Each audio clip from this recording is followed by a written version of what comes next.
আসসালামু আলাইকুম। তৃতীয় শ্রেণীর সুপ্রিয় শিক্ষার্থীবৃন্দ, আশা করছি তোমরা সকলে ভালো আছো। গত পর্বে তোমাদের 18 নম্বর পৃষ্ঠা পর্যন্ত আলোচনা করেছি।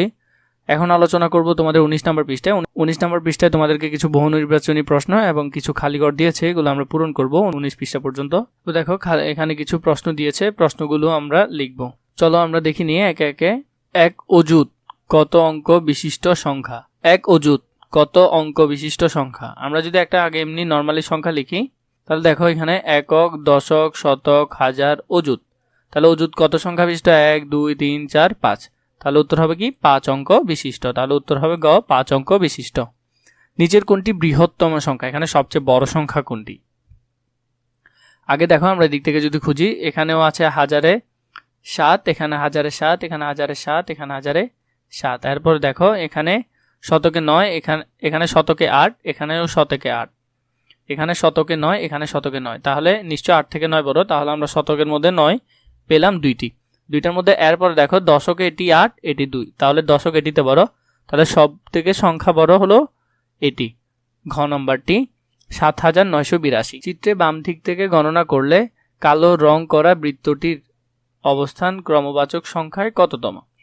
আমাদেরকে বলেছে কোন দিক থেকে? বাম দিক থেকে গণনা করতে। তাহলে আমরা বাম দিক থেকে গুনবো। তাহলে বাম থেকে ডানে যদি গুনি, 1 2 3 4 5 6 7 8 9 10 11 12 13 14।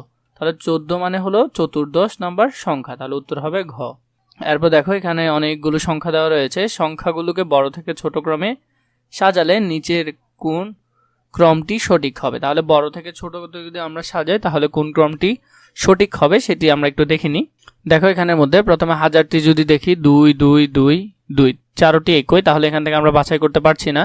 এখন আমরা শতক দেখব। শতক এখানে 5, এখানে 5, এখানে 7, এখানে 7।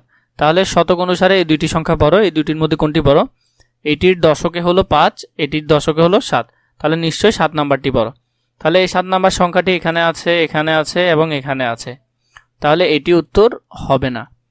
এরপর দেখো এটি প্রথমে হবে সবার, তাহলে এই 3 জায়গায় আছে। এরপরে হবে এটি 2757। তাহলে 2757 কোথায় আছে? এখানে আছে, এখানে আছে, এখানে আছে। তাহলে এই তিনটি এখনো পর্যন্ত হবে, এটির কাজও শেষ।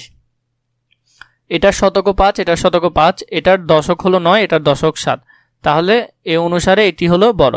তাহলে 2597 কোন জায়গায় আছে? 2597 এখানে আছে, 2597 এখানে আছে। এটি তাহলে উত্তর এখানে হবে না, এটি যাবে কাটা। এরপর দেখো তাহলে এখানে এবং এখানে এটি আছে, এরপরে বসে যাবে এটি 2579। 2579 এখানেও আছে, এখানেও আছে। তাহলে সঠিক উত্তর হবে ক এবং গ, এই দুটি সঠিক উত্তর হবে। 5 10 15 20 25 30 প্যাটার্নটির নিয়ম কত? তাহলে দেখো পার্থক্য কত? 5 থেকে 10 পার্থক্য হলো 5 যোগ করতে হচ্ছে, এখান থেকে এখানে 5 যোগ করতে হচ্ছে, এখান থেকে এখানে 5 যোগ করতে হচ্ছে। প্রতি ক্ষেত্রে কত বৃদ্ধি? তাহলে 5 বৃদ্ধি। তাহলে উত্তর হবে ক, 5 বৃদ্ধি। 6 নম্বর প্রশ্নটি যদি খেয়াল করি, 7 11, 7 আর 11 কত পার্থক্য? 7 8 9 10 11। তাহলে 4 পার্থক্য। এরকম হলে 11 পর কত হবে? 12 13 14 15। তাহলে 15 সংখ্যা হলো এটি। 15 পর 16 17 18 19, তাহলে 19 হলো এটি। 19 পর আরো 4 দিলে 20 21 22 23, তাহলে 23। তাহলে সঠিক উত্তর হবে ঘ। খালিঘর পূরণ করি। সংখ্যাটি 3000, 5 শতক, 0 দশক, 5 একক। তাহলে আমরা যদি এটি লিখি, সংখ্যাটি প্রথমে এককের ঘরে হলো 5, দশক হলো 0, শতক হলো 5, হাজার হলো 3।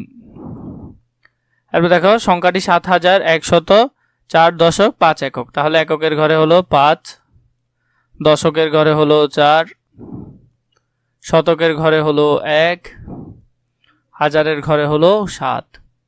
এরপরে দেখো 3 নম্বরে বলেছে এককের ঘরে 7, 7 লিখলাম, দশকের ঘরে 2, 2 লিখলাম, শতকের ঘরে কিছু নেই, তাহলে 0 হবে, হাজারের ঘরে 2 হবে।